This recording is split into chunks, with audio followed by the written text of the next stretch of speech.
There's a moment that happens to a lot of people, and almost nobody talks about it honestly. You get the salary you were chasing, whether through a promotion, a job switch, or years of grinding. You finally cross the line. 6 figures. $100,000 a year. And for about a week, maybe 2, you feel genuinely good about it. Then the first paycheck hits, and the number looks wrong. Not catastrophically wrong, not a reason to call anyone, just smaller than you thought it would be. You do a little mental math, and it doesn't quite add up the way you expected. So you tell yourself it'll even out, that you'll figure out the rhythm of it. Months pass, and you're earning more than you ever have. And somehow, the financial margin you were expecting, the breathing room, the savings momentum, the sense that money is finally handled, it just isn't there the way it was supposed to be. You are not imagining it, and you are not alone in it. According to survey data from the financial research firm PYMTNS Intelligence, nearly half of Americans earning $100,000 or more a year report living paycheck to paycheck. That pattern shows up across multiple independent data sources, and it holds even further up the income ladder. What that tells us isn't that high earners are uniquely irresponsible. It tells us that the distance between what a $100,000 salary looks like on paper and what it actually delivers in real financial flexibility is much larger than most people expect. And it's larger in predictable, documentable ways, which is exactly what this video is about. When people think about what they'll do with a $100,000 salary, they tend to think in terms of the full number. $100,000 divided by 12 months is just over $8,300, and that feels like more than enough. The median American household income in 2024 was around $83,700, according to Census Bureau data, so $100,000 is meaningfully above that. The problem is that you never see $8,300 a month, and nobody does at that income level. What you actually see is the number after a series of deductions that most people understand in theory, but almost nobody thinks through carefully before the money starts arriving. And by the time you've been at that income level for a year and adjusted your life around it, those deductions have been quietly baked into every financial decision you've made. The $100,000 salary trap isn't a trap that catches careless people. It catches people who are thinking clearly but working from the wrong starting number. We'll work with a specific modeled scenario throughout this video. A single filer in the 2024 tax year earning exactly $100,000 in wages and taking the standard deduction. No retirement contributions are pulled out pre-tax in this first pass, and no state income tax either. So think Texas, Florida, or Nevada. The goal isn't to hit your exact number. It's to map the structure clearly enough that you can adjust it to your own situation. $100,000 puts a single filer in the 22% marginal bracket for the 2024 tax year. But that 22% marginal rate doesn't apply to the whole $100,000. It applies only to the dollars above the top of the 12% bracket. With the 2024 standard deduction of $14,600 for a single filer, taxable income starts at $85,400. The IRS taxes each tier at its own rate, 10% on the first slice, 12% on the next, and 22% on the rest. Run the brackets through, and the effective federal income tax rate lands somewhere in the range of 15 to 16% of gross income for this scenario. That works out to roughly $15,000 in federal income taxes as a close approximation for this model. Then there's FICA, which stands for the Federal Insurance Contributions Act, covering Social Security and Medicare taxes on the employee side. FICA comes to 7.65% of gross wages, and on $100,000, that's $7,650. FICA doesn't care about deductions and doesn't phase in or phase out at this income level. It just comes right off the top. So in our no state tax scenario, we're looking at roughly $22,000 to $23,000 in combined federal taxes and FICA before a single bill is paid. That takes the $100,000 down to somewhere around $77,000 to $78,000 in annual take-home, which is about $6,400 a month. Now add a state income tax, and the picture shifts further. If you're in California, which has one of the higher state rates, a $100,000 earner is looking at a marginal state rate around 9%, with an effective rate that's meaningfully lower. That still adds perhaps $4,000 to $5,000 off the gross annually in a rough model, pushing take-home closer to $72,000 to $73,000.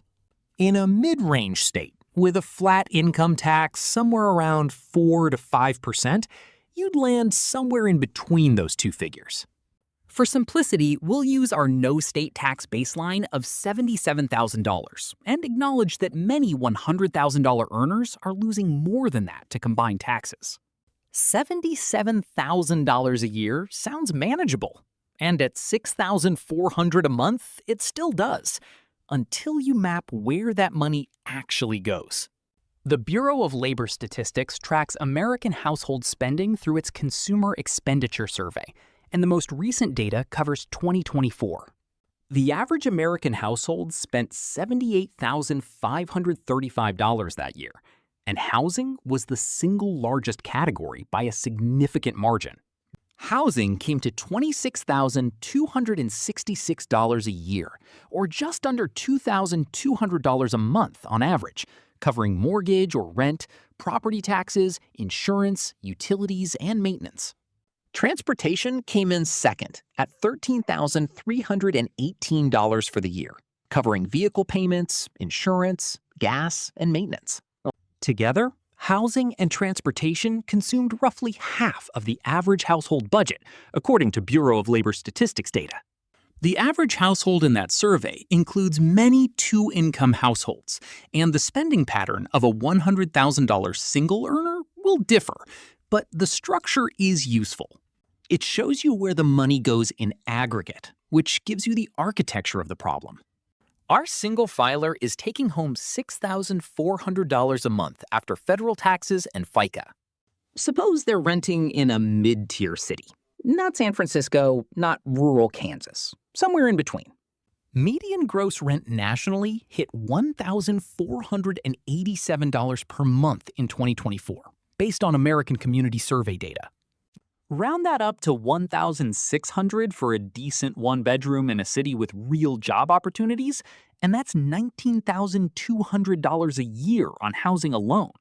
Transportation, a monthly car payment around $500, which is below the 2024 national average for a new vehicle, but plausible for a used one, plus insurance averaging around $175 a month, plus gas and maintenance. That comes to roughly $800 a month combined, or $9,600 a year. Food. Bureau of Labor Statistics data puts average food spending at just over $12,000 a year nationally, split between groceries and dining out. At $100,000 in income, you're likely spending near that average or above, so call it $800 to $1,000 a month, roughly $10,000 a year. Healthcare premiums. Even if your employer covers part of the cost, your out-of-pocket share typically runs several $100s a month. The Federal Reserve's survey of household economics and decision-making found that 23% of adults had major unexpected medical expenses in the prior 12 months, with a median amount in the range of $1,000 to $2,000. Even setting aside surprises, a conservative figure for employee health insurance contributions might run $200 to $400 a month, depending on the plan. So we're at housing, transportation, food, and healthcare. And in this model, those four categories come to roughly $3,600 to $3,800 a month out of $6,400. That leaves around $2,600 before student loans, retirement savings, an emergency fund, internet, phone, subscriptions, clothing, and any irregular expense the world sends your way. That's not broke, but it's not the $100,000 breathing room people imagine either. Now add the layers that apply to a large portion of people at this income level.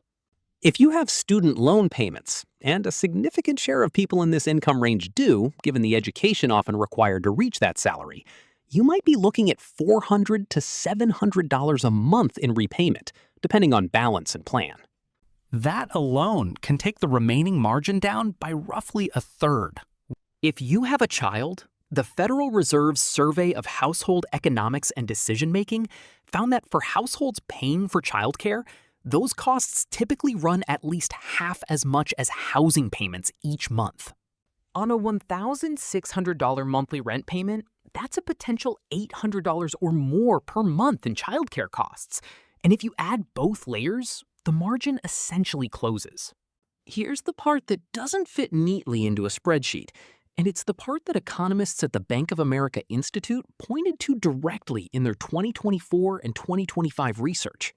For higher earners who end up financially stretched, the driving mechanism usually isn't a single catastrophic decision. It's that the fixed cost structure and the lifestyle spending both expanded proportionally with income. And one Bank of America economist framed it plainly. You bought a house, you bought a couple of cars, and before you know it, all your money is going out to bills. And that's the whole mechanism. You didn't do anything reckless. You simply did what the income level looked like it supported. You upgraded the apartment because $1,600 a month seemed well within range, you got a car payment that felt manageable, and you stopped tracking the restaurant spending because it all felt proportional.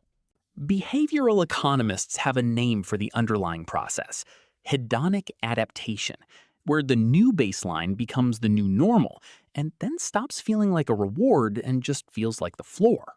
What makes this pattern particularly worth understanding is what it costs not over 1 month, but over a decade.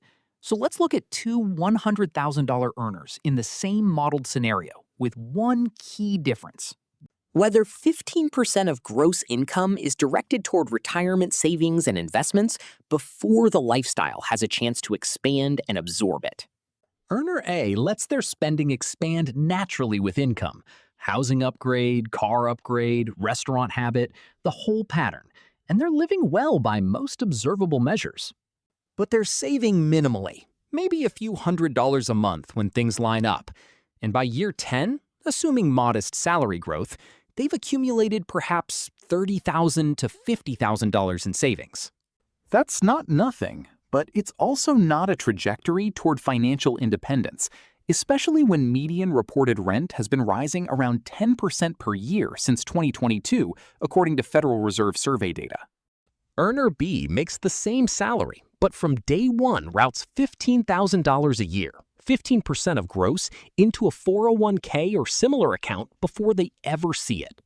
Note that a pre-tax 401k contribution also reduces taxable income, which moderates the actual take-home reduction. Their lifestyle is built around $62,000 to $65,000 of take-home, rather than $77,000, which is tighter but still above the median household income in most American cities. By year 10, at a conservative 7% annual return, which is a modeled estimate and not a guaranteed outcome, that $15,000 annual contribution grows to somewhere in the range of $200,000 to $210,000. By year 20, still at that same 7% modeled return, the balance approaches $600,000 to $650,000. The gap between earner A and earner B at year 20 isn't just the sum of what was saved, it's compounded. And the irony is that earner A often doesn't feel the difference month to month. The housing upgrade felt necessary. The slightly nicer car felt reasonable. And none of it felt like a trade. But the trade was happening the whole time. This is why the survey data keeps showing what it shows, because nearly half of $100,000 earners reporting paycheck-to-paycheck conditions isn't evidence of widespread irresponsibility. It's evidence that the gap between $100,000 gross and actual financial flexibility is wide enough, and the behavioral drift towards spending expansion predictable enough that a large portion of people at this income level end up with very little margin unless they build specific structures to prevent it. Here's what the other side of this argument looks like at its strongest. because it deserves to be taken seriously. If you're a $100,000 earner in a low cost of living metro, think Midwestern cities, parts of the South, or smaller Sunbelt markets. The entire picture shifts meaningfully. If your rent is $900 instead of $1,600, you've just recovered $700 a month. If you've paid off your student loans, if your employer covers most of your healthcare premium, and if you don't have children yet, then in those conditions, a $100,000 salary can genuinely deliver comfortable financial margins and real savings capacity. The structural case in this video is not that $100,000 is irrelevant or that it fails universally.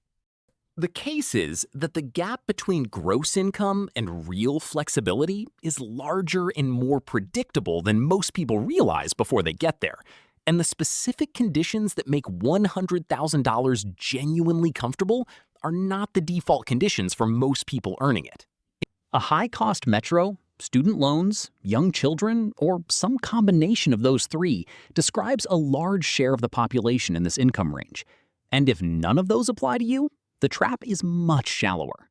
There's also a version of this where the lifestyle expansion is a genuinely deliberate and defensible choice, because not every dollar routed toward a better apartment or a more comfortable life is a mistake. The argument isn't that all spending growth is failure.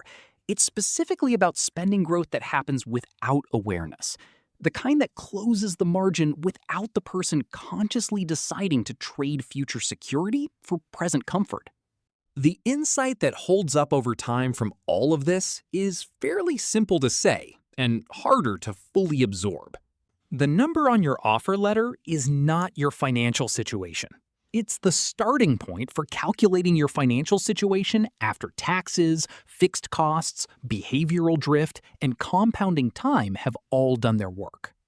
What the $100,000 salary trap really names is the mismatch between the symbolic weight of crossing a salary threshold and the actual mechanics of what that threshold delivers. The threshold is real, and the income is real. But the margin it creates is much narrower than the number implies, and it gets narrower faster than most people expect once the fixed cost stack gets built around it. The question worth sitting with, not just about $100,000, but about any raise or any bonus, is this. Before you build your life around this number, do you know what the number actually is after the layers come off? If you want to keep pulling this thread, the next logical place to look is how the fixed cost stack changes when housing costs shift, because the math in a $2,500 a month rent market is a genuinely different story than what we modeled today. And if this kind of clear-eyed breakdown of how money actually moves is useful to you, the subscribe button is right there. No pressure, just worth knowing we're here if this is the kind of thing you want to think through more carefully.